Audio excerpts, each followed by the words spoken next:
오늘 주신 말씀을 가지고 은혜가 은혜 되게 하는 은혜라는 제목으로 함께 은혜를 나누고자 합니다. 일본 최고의 부자라고 하면 한 사람을 꼽습니다. 소프트뱅크의 손정의 회장입니다.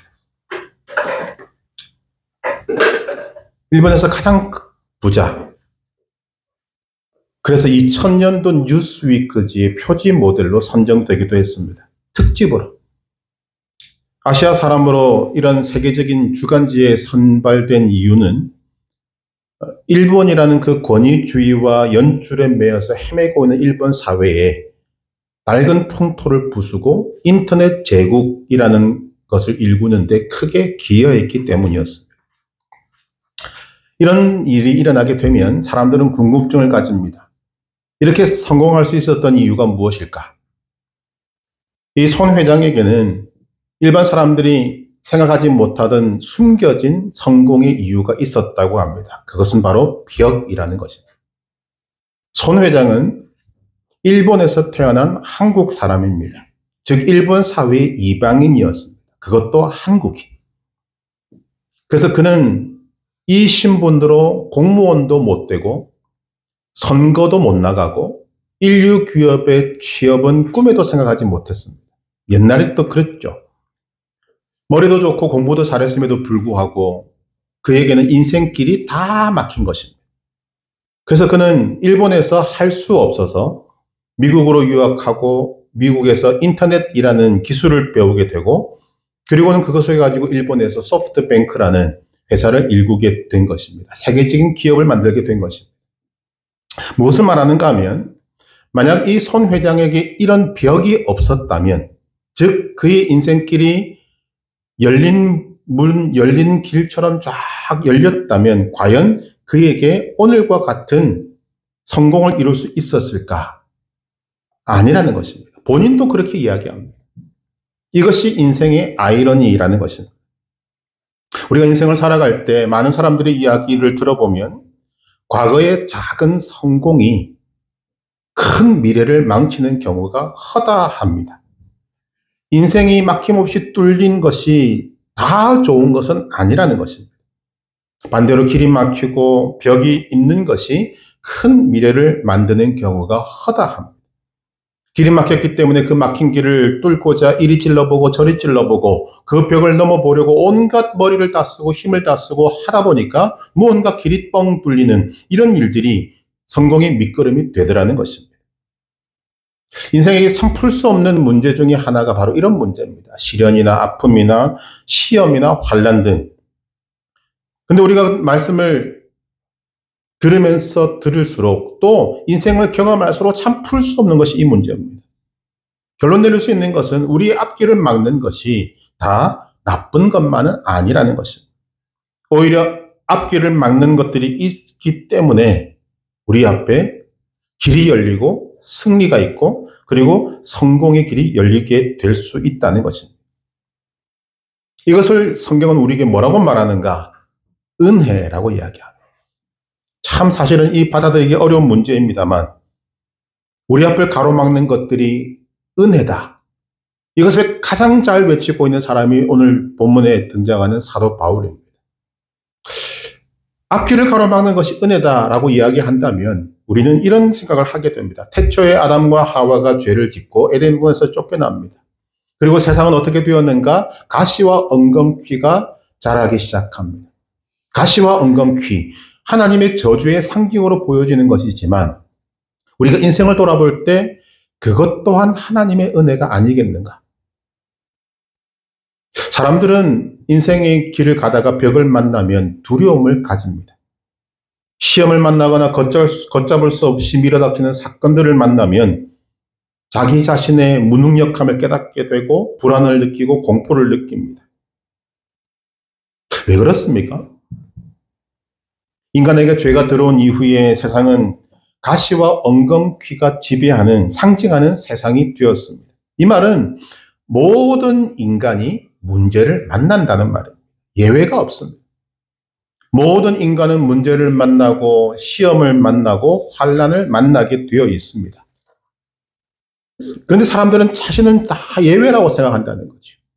모든 인간이 문제를 만나는데, 그렇다면 우리가 생각할 것은 왜 이 문제를 만나느냐에 우리의 초점을 둘 것이 아니라 이 문제를 내가 어떻게 받아들이고 이 문제를 어떻게 해결해 나갈 것인가에 초점을 맞추는 것이 인생을 바르게 살아가는 방법이 될 것입니다. 클레르보의 성 베르나르라는 사람이 있습니다.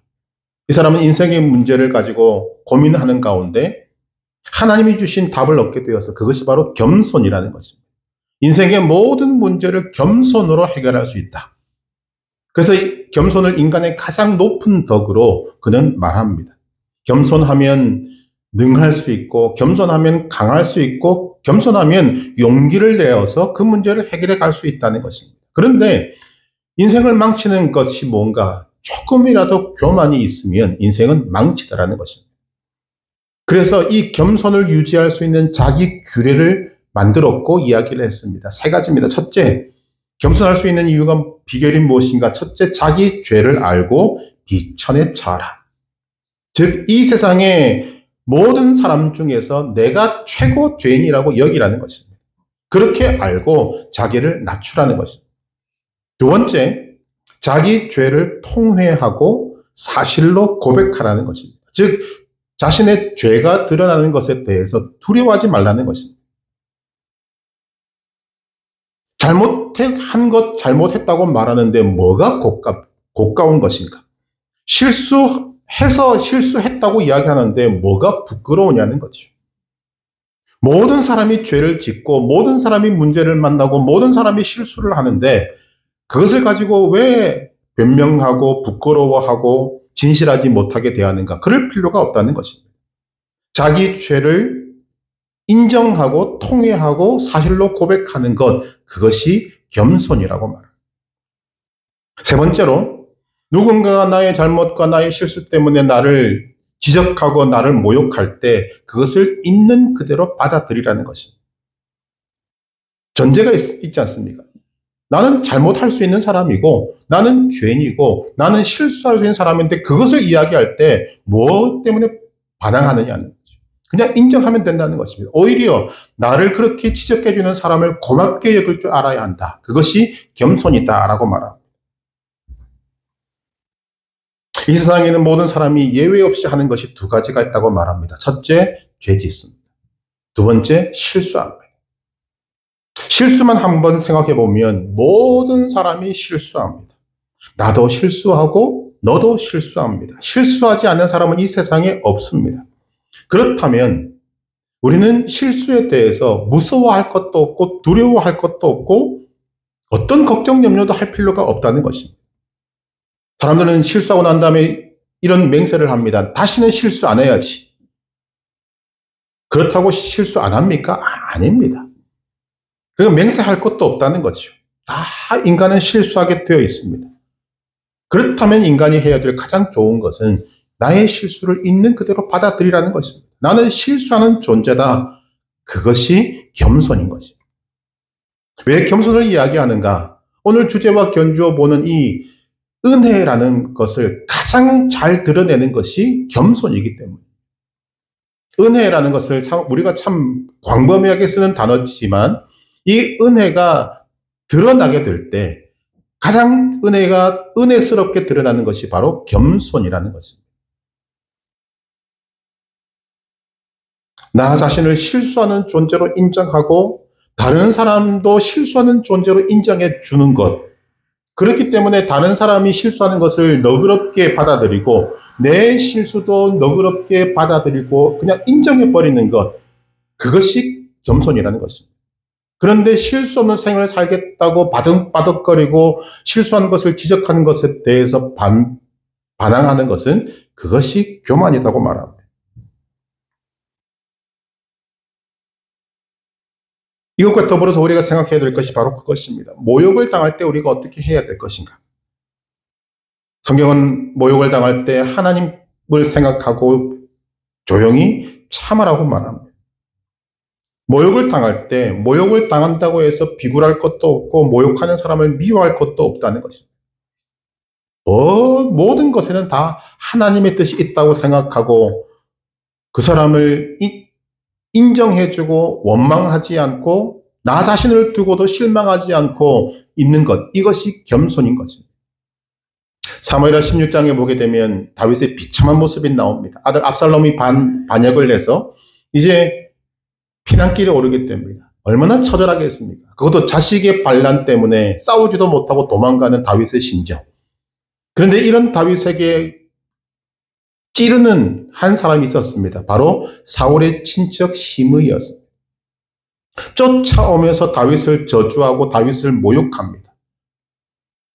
다윗의 주변에 있던 사람들이 화가 나서 저 사람을 당장 죽이겠다고 이야기할 때 다윗이 말립니다. 오히려. 그리고 이렇게 이야기하는 거죠. 사무엘하 16장 11절 12절 내 몸에서 난 아들도 내 생명을 해하려 하거든 하물며 이 베냐민 사람이랴 여호와께서 그에게 명령하신 것이니 그가 저주하게 버려두라. 혹시 여호와께서 나의 원통함을 감찰하시니 오늘 그 저주 때문에 여호와께서 선으로 내게 갚아주시리라. 이것이 다윗의 믿음이고 다윗의 겸손입니다. 모욕을 당했습니다. 저주를 받았습니다. 그런데 하나님을 생각하고 이 속에 무언가 하나님의 뜻이 있다. 내가 하나님 앞에 바르다면 오늘 그 모욕, 그 저주 때문에 하나님께서 나에게 귀한 선으로 갚아주실 것이다.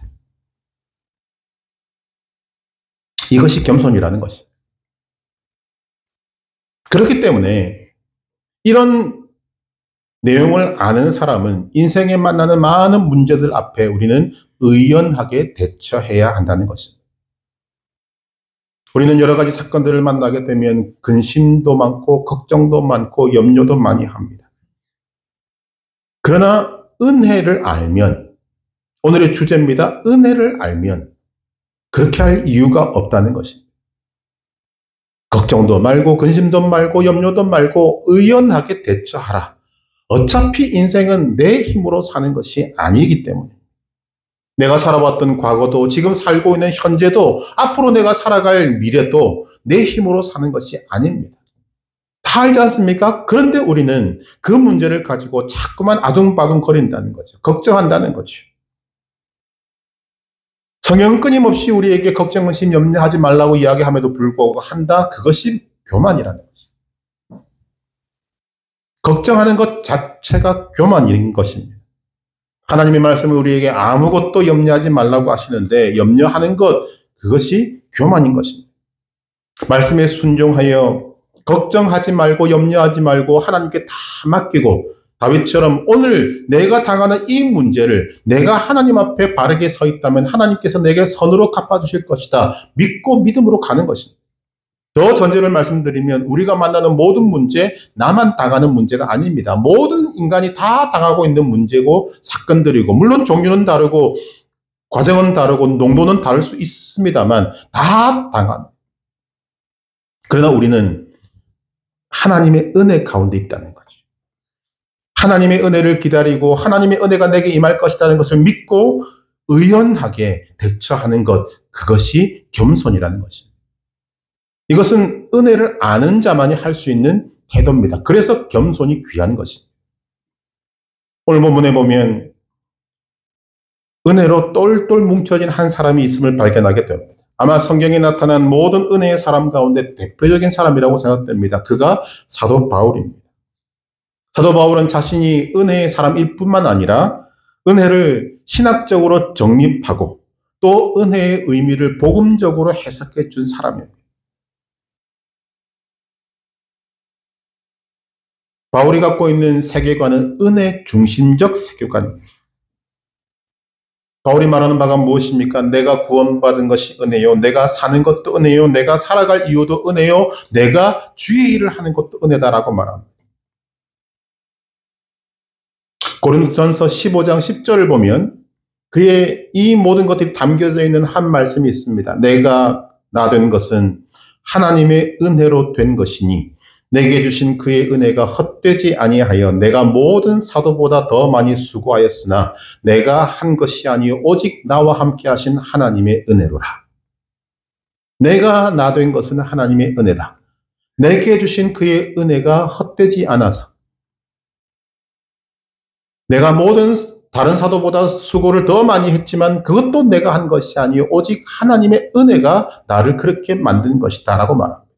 나의 존재 자체, 나의 삶, 나의 인생 전부가 하나님의 은혜다라고 말합니다. 이 말이 무슨 말인가 하면 모든 것을 은혜로 해석하고 은혜로 받아들이고 은혜로 이해하게 되었다는 것입니다. 갈라디아서에 보게 되면 좀 더 구체적으로 말합니다. 내가 나 된 것은 하나님 은혜라고 말하는 것이 무엇인가? 내가 어머니의 태로부터 세상에 태어난 것도 하나님의 은혜다.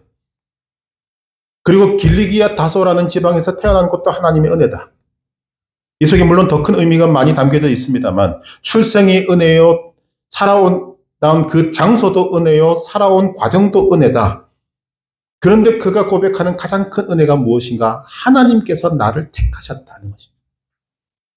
내가 하나님을 선택한 것이 아니라 하나님께서 나를 택하셨다. 너무나도 특별한 은혜라는 것입니다. 세상에 하고 많은 사람 중에 왜 나를 택하셨을까? 아무리 둘러봐도 이유가 없는데 하나님이 나를 택해 주셨다. 그러므로 큰 은혜라는 것입니다. 무엇보다도 주의 사람으로 일하는 것, 그것도 이방인의 사도가 된 것, 하나님께서 부르셔서 하나님이 택하셔서 하나님의 일을 하게 하신 것은 부인할 수 없는 하나님의 은혜라고 고백합니다. 그리고 그 은혜는 자기 자신을 택해 준 것뿐만 아니라 그 은혜가 강권적으로 붙들었기 때문에 내가 있고 그 은혜가 강권적으로 나를 붙들어서 지금 하나님의 일을 할 수 있게 된 것이다 라고 말합니다. 이 바울의 고백 속에 우리가 주목해야 될 표현이 바로 내게 주신 은혜라는 것입니다. 내게 주신 은혜. 바울의 특징적 표현입니다. 내게 주신 은혜, 내게 주신 하나님의 은혜.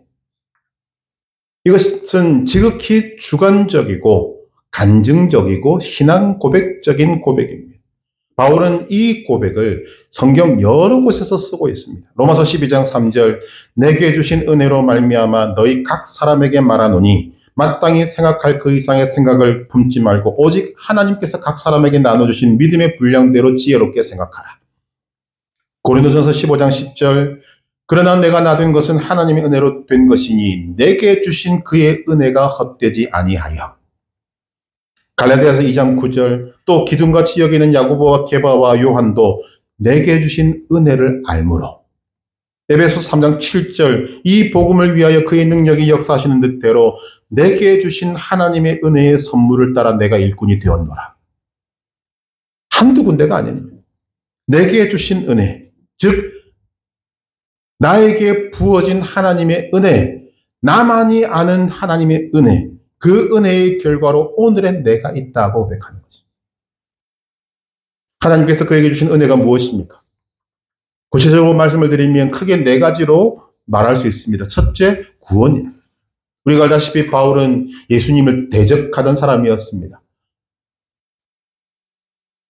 예수님을 하나님의 아들로 인정하지 않았던 사람입니다. 하나님은 믿지만 하나님을 향한 열심이 특심해서 하나님을 위해서 내가 하나님을 사칭하는 저 사람을 죽여야 되겠다 했던 사람이 바로 바울입니다. 그런데 아니더라는 거죠. 부활하신 예수님을 만나고 보니까 아니더라는 것입니다. 자기와 같은 사람을 구원시켜 주신 하나님의 은혜, 첫 번째입니다. 두 번째, 그는 오늘 본문에도 나오는 바와 같이 누구보다도 많은 계시를 받았습니다. 오늘 말씀 7절에 보니까 여러 계시를 받은 것이 지극히 크므로 그것이 그에게 주어진 하나님의 은혜였습니다. 세 번째, 그는 누구보다도 많은 하나님의 능력을 받았습니다.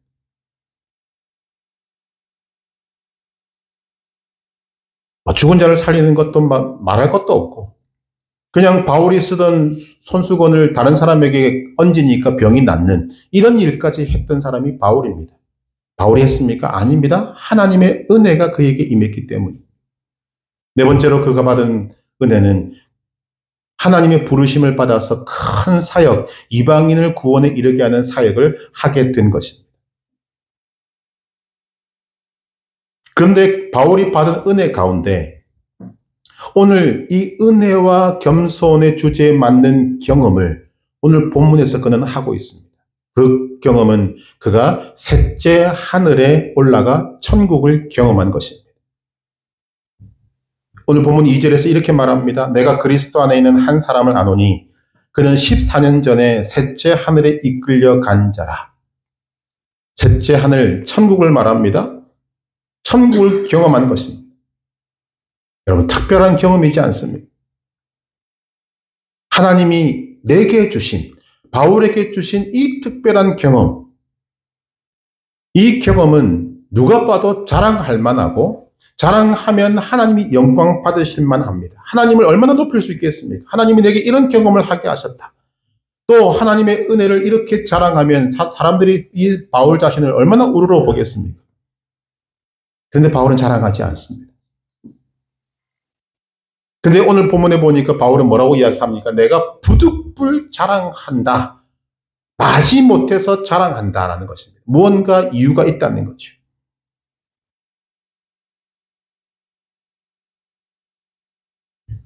부득불이라는 표현 속에 그가 얼마나 이것을 하나님께서 강권적으로 하게 하시는지를 저는 보게 됩니다. 그리고는 겨우 이렇게 표현하는 거죠. 2절에 보니까 내가 그리스도 안에 있는 한 사람을 아노니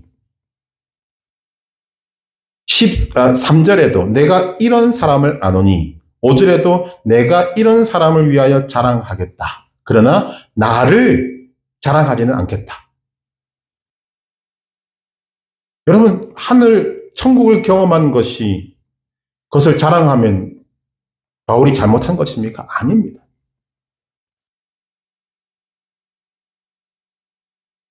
바울이 밝히는 바와 같이 그가 셋째 하늘 천국을 경험한 것은 사실이라고 말합니다. 참말을 하고 있습니다. 그런데 바울의 염려는 어디에 있는가? 두 가지입니다. 첫째, 그것을 자랑함으로 인해서 내가 교만할까 싶은 것. 또 하나는 무엇인가? 바울의 이 천국 경험을 듣고 사람들이 지나치게 생각할까 하는 생각.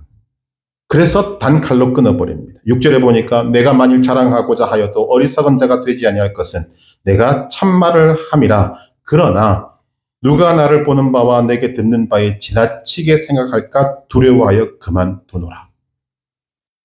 우리는 세상에서 이런 일들을 조금 경험할 수 있습니다. 어떤 사람이 불치병이 걸렸는데 기도해서 병이 낫든지 안수해서 병이 낫든지 본인이 하나님 앞에 나아가서 정말 금식하며 기도해서 병이 낫든지 너무 큰 은혜를 받아서 그 병이 낫게 되면 은혜를 받았으니까 간증하지 않겠습니까? 간증합니다. 근데 간증을 하다 보면 자꾸만 그 내용이 바뀌는 사람들이 있습니다. 다는 아니지만 간증 내용이 점점 더 부풀려져요. 간증의 핵심은 하나님을 드러내는 것인데 간증을 많이 하다 보니까 하나님은 온데간데 없고 살아난 내가 부각되는 이런 일들이 있게 되는 거죠. 문제가 여기 있는 것입니다. 사도 바울은 이 사실을 알았던 것 같습니다. 아니, 사도 바울은 자기 자신을 너무나도 잘 알았던 것 같습니다. 자기 자신이 자랑하기 시작하면 걷잡을 수 없는 사람이라는 것을 알았던 것 같습니다. 즉 자기 자신이 얼마나 교만해질 수 있는 사람인가 하는 것을 누구보다도 잘 알았다는 것입니다. 그래서 그는 단칼에 끊습니다. 그리고 제3자를 말하는 것처럼 누군가 경험한 사람을 내가 아는데 그 사람이 셋째 하늘에 갔다 왔다더라. 이렇게 이야기를 하는 것입니다. 이 속에 담겨있는 가장 핵심적인 내용은 그것입니다. 바울 자신 스스로가 자기를 겸손하게 만드는 비결이 있다는 거죠. 그것이 무엇인가? 간단히 말씀을 드리면 고난입니다.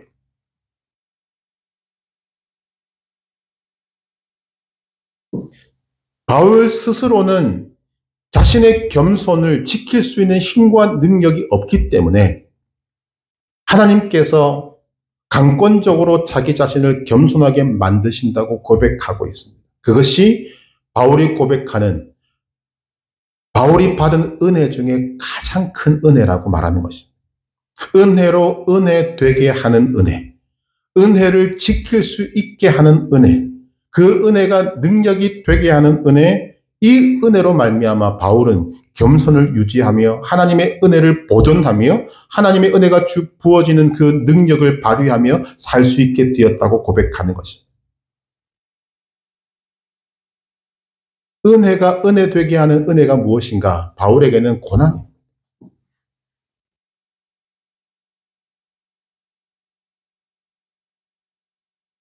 만약 어느 한순간에라도 교만해지면 바울에게 부어진 하나님의 은혜가 사라진다는 것을 바울은 누구보다도 잘 알고 있었습니다. 그래서 나를 겸손하게 하는 은혜가 내가 받은 은혜 중에 최고의 은혜라고 고백하는 것입니다. 겸손이 으뜸이다. 바울이 깨달은 으뜸 가는 은혜가 바로 자기 자신을 겸손하게 만드는 은혜인 것입니다. 바울 스스로는 할 수 없으니까. 바울 스스로는 이 자신에게 불쑥불쑥 솟아오르는 교만을 없앨 수 없으니까 하나님께서 강권적으로 은혜 되게 하시는 것이다. 이 고백을 하고 있습니다. 은혜가 은혜 되게 하는 은혜가 바로 고난입니다.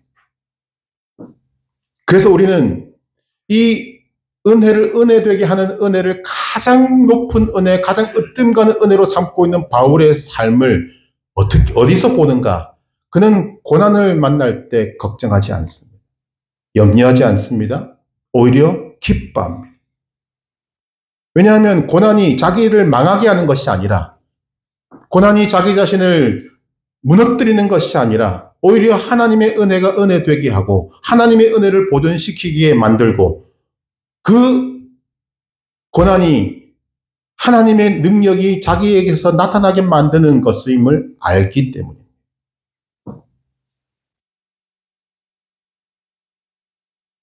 그래서 오늘 본문에 두 가지를 대비시키는 것 같습니다. 첫째는 누군가가 바울 자신이지만 셋째 하늘 천국에 다녀온 것. 그런데 그 다음에 나오는 말씀을 보니까 갑자기 뜬금없이 육체의 가시에 대해서 이야기합니다. 7절, 여러 계시를 받은 것이 지극히 크므로 너무 자만하지 않게 하시려고 내 육체의 가시고 사탄의 사자를 주셨으니 이는 나를 쳐서 너무 자만하지 않게 하려 하십니다. 자, 은혜 되게 하는 은혜가 고난인 것을 아는 사람, 그 사람에게 자신에게 육체에 있는 가시가 고난이 될 수가 없는 거죠. 걱정, 근심, 염려거리가 되지 않는다는 것입니다. 그것이 오히려 나에게는 큰 하나님의 은혜다. 이런 사람이기 때문에 예수의 이름으로 매 맞는 것도 은혜요, 예수의 이름으로 모욕당하는 것도 은혜요, 예수의 이름으로 감옥에 들어가는 것도 은혜인 것입니다. 그 은혜가 너무 크다는 것을 알기 때문에 그는 오히려 기뻐하고 즐거워합니다.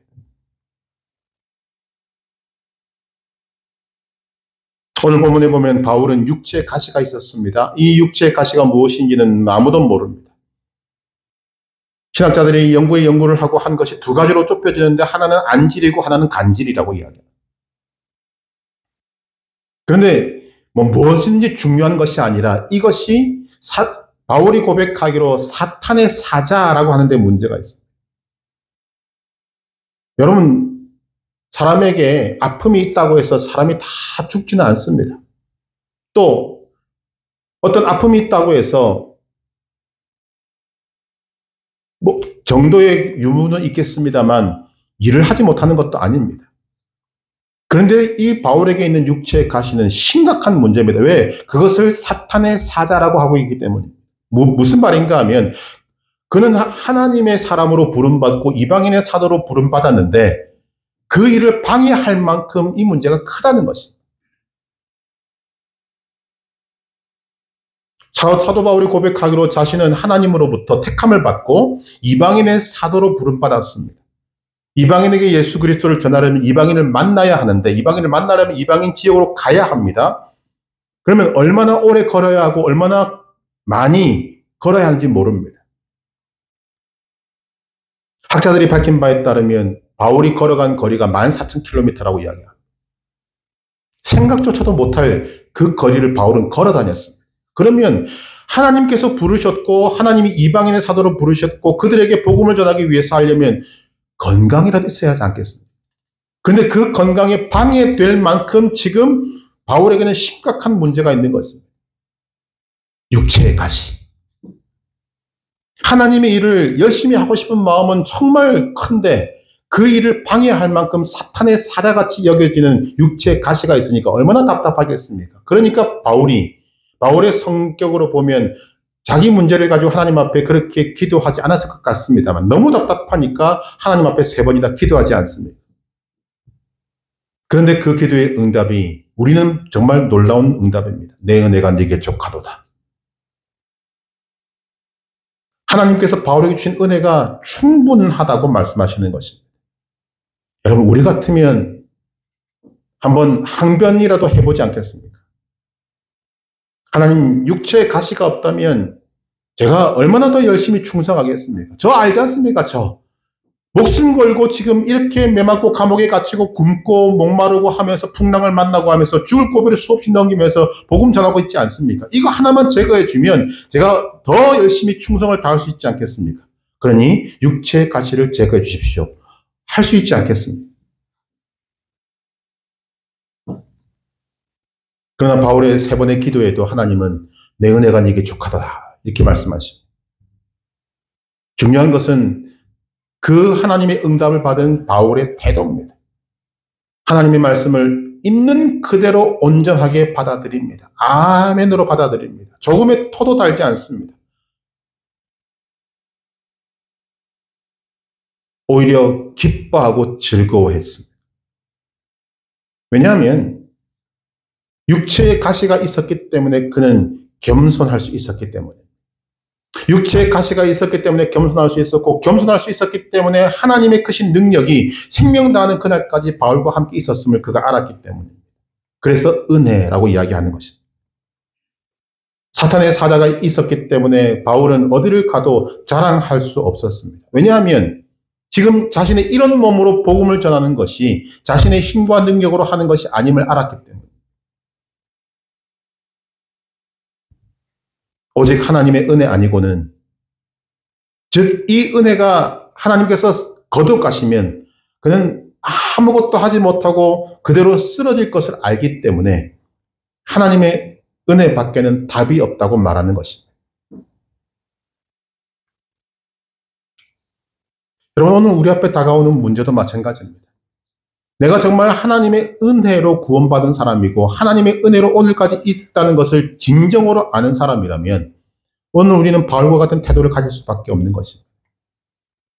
근데 우리는 문제를 만나면 울고 불고 길길이 뛰고 하나님을 원망하고 손가락질하면서 살아가지 않느냐는 거죠.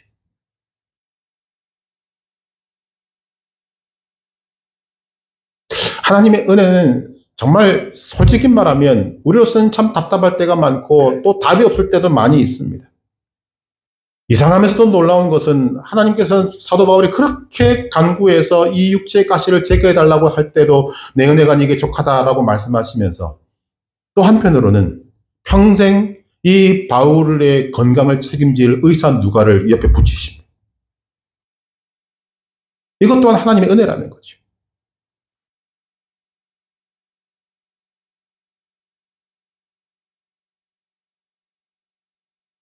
이런 것을 바울이 알기 때문에 바울은 그가 매맞는 것, 고생하는 것, 감옥에 갇히는 것, 심지어 육체의 가시도 나를 겸손하게 만들기 때문에 은혜다. 하나님의 은혜를 보존하게 하기 때문에 은혜다. 육체에 가시는 나의 약함을 통해 하나님의 강함이 나타나게 만드는 것이기 때문에 이것도 은혜다. 고백하는 것입니다.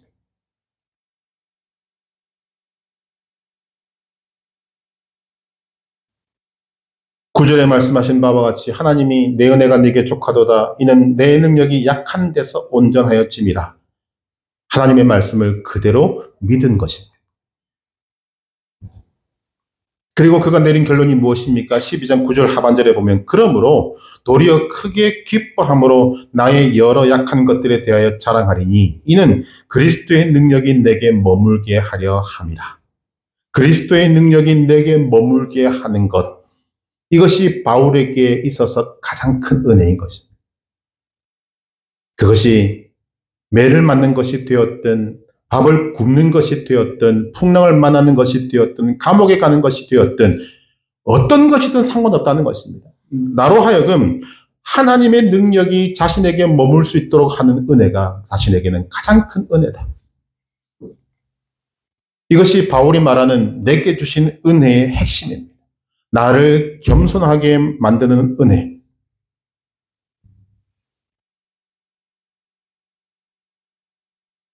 이제 제가 조금 이 의미를 압니다.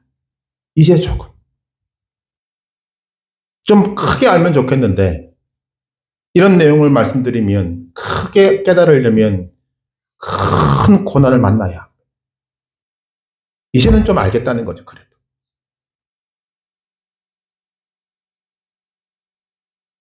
우리의 머리로는 참 이해가 안 되는 것입니다. 우리는 고난이 오면 고난의 이유에 대해서만 막 대응을 하려고 하지 그 고난의 의미를 찾으려고 하지 않습니다. 바울은 명확하게 선을 긋고 있습니다. 내게 주신 은혜는 모든 것이 다 하나님의 은혜다. 그런데 가장 큰 은혜가 무엇인가? 은혜가 은혜 되게 하는 은혜가 가장 큰 은혜다. 우리는 바울을 볼 때 약간 정신병자처럼 보일 때도 있습니다. 어떻게 그럴 수 있는가? 고난을 받는데, 매를 맞는데, 감옥에 갇히는데, 죽을 고비를 수없이 넘기는데, 돌에 맞는데, 어떻게 기뻐하고 감사할 수 있는가? 이 의미를 알기 때문에.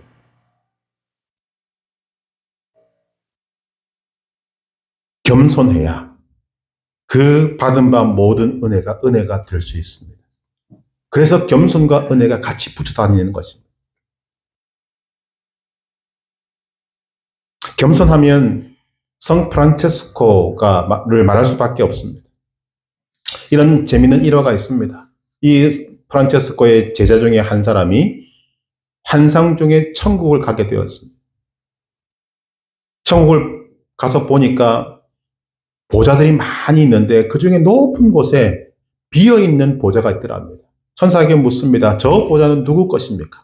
천사가 이런 대답을 합니다. 세상에서 가장 겸손한 프란체스코의 보좌다. 환상에서 깨고 난 다음에 제자가 은근히 질투가 났습니다. 아무리 내 스승이지만 하나님이 너무 특별한 대접을 하고 있는 것은 아닌가. 그래서 조용한 시간에 프란체스코에게 묻습니다. 선생님은 스스로를 어떤 사람이라고 생각하십니까?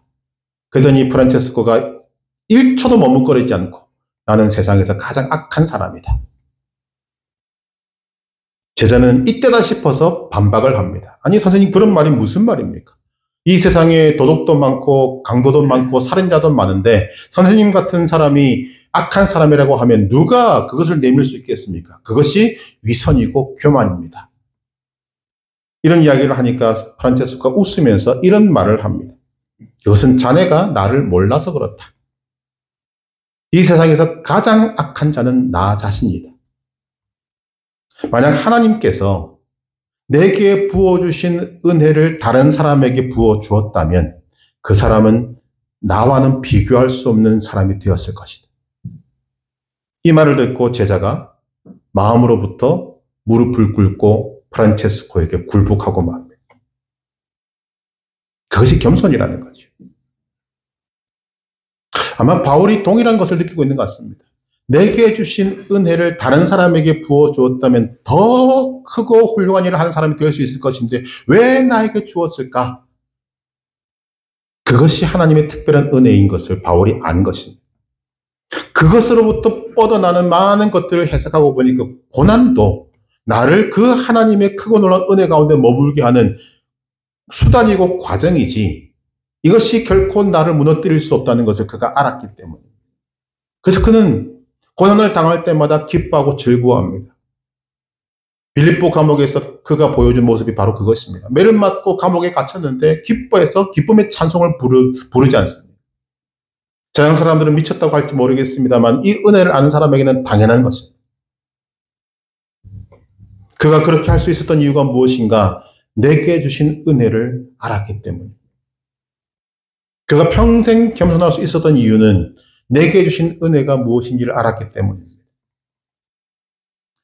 바울이 우리에게 전하는 바가 무엇인가 하면 바울에게 주신, 내게 주신 그 은혜가 여러분에게도 임했습니다. 여러분은 하나님의 특별한 은혜를 받은 사람입니다. 여러분은 하나님을 찾지도 않을 때 하나님은 여러분들을 찾으셨고, 하나님은 구원을 바라지도 않는 여러분들에게 하나님의 은혜로 구원을 주셨습니다. 여러분에게 구원받은 삶을 주셔서 오늘까지 살게 하셨습니다. 여러분이 과거에 있었던 모든 일들이 하나님의 사람으로 살게 하기 위한 하나님의 작품이었습니다.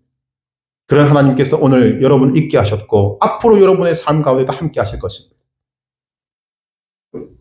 그렇다면 오늘 우리는 이 바울의 고백 앞에 주님, 나의 믿음이 적었음을 고백할 수밖에 없는 것입니다. 은혜를 은혜되게 하는 이 은혜를 우리는 많이 놓치고 살았습니다. 하나님을 믿는다고 하면서도 힘든 일을 만나면, 시험을 만나면, 환난을 만나면 투정하고 불평하고 원망하고 근심하고 걱정을 많이 했지만 이것이 나를 하나님의 은혜의 사람으로 붙들어주고 하나님의 은혜가 임한 것을 내게 보존시키고 그것을 통해서 하나님의 능력이 나타나게 하는 은혜인 것은 우리가 모르고 살았던 것이 너무나 많다는 것입니다. 오늘 이 바울의 고백을 통해서 오늘 여러분이 만나는 모든 문제를 은혜로 해석할 수 있고 은혜로 볼 수 있고 은혜로 결론 지을 수 있는 은혜의 사람 되기를 간절히 소망합니다. 은혜의 사람은 또한 겸손의 사람입니다. 이 은혜를 알기 때문에 우리는 겸손할 수 있는 것입니다. 그래서 그가 바울은 고백하는 것입니다. 내가 나 된 것은 하나님의 은혜로 된 것이니 내게 주신 그의 은혜가 헛되지 아니하여 내가 모든 사도보다 더 많이 수고하였으나 내가 한 것이 아니요 오직 나와 함께 하신 하나님의 은혜로라. 나의 존재도 하나님의 은혜, 내가 사는 것도 하나님의 은혜, 내가 모든 사도보다 수고하는 것도 하나님의 은혜다. 그렇기 때문에 이런 고백을 그가 하는 것입니다. 고난도, 매맞음도, 환난도, 시련도 나를 무너뜨릴 수 없다. 그래서 로마서에서 사도 바울이 뭐라고 고백합니까? 사망아, 네가 쏘는 것이 뭐냐? 사망을 꾸짖고 있고 비웃고 있습니다. 너는 나를 건드릴 수 없다. 왜? 나에게는 하나님의 은혜가 있기 때문이다. 오늘 이 은혜의 사람 앞에서 믿음으로 받아들이는 저와 여러분들도 여러분 앞에 있는 문제를 향해서, 고난을 향해서 비웃으며 꾸짖을 수 있게 되기를 바랍니다. 네가 아무리 득달같이 달려들어도 나는 괜찮다. 네가 나에게 강하게 오면 강하게 올수록 나에게는 하나님의 은혜가 더 임할 것이기 때문에 나는 오히려 기뻐하고 즐거워할 것이다. 이런 사람이 세상이 감당치 못할 사람입니다. 내게 주신 은혜, 겸손하게 하는 은혜를 가장 큰 은혜로 알고 여러분 겸손을 무기로 여러분의 삶에 하나님의 은혜가 은혜되게 하고 여러분에게 임한 하나님의 은혜가 보존되어지고 하나님의 은혜가 여러분 삶의 능력이 되고 더 나아가서 여러분으로 말미암아 은혜가 충만한 사람 되시기를 주님의 이름으로 축복합니다. 여러분, 내가 은혜가 충만해야 은혜를 베풀 수 있습니다. 내게 있는 은혜가 차고 넘쳐야 다른 사람에게 은혜가 넘어갑니다. 오늘 주신 말씀을 가지고 정말 은혜가 은혜되게 하는 은혜로 충만한 사람, 그래서 은혜의 선한 영향력을 미치는 사람, 이 모습으로 겸손으로 무장하여 이 땅에서 승리하는 복된 삶을 살아가시길 주님의 이름으로 축복합니다.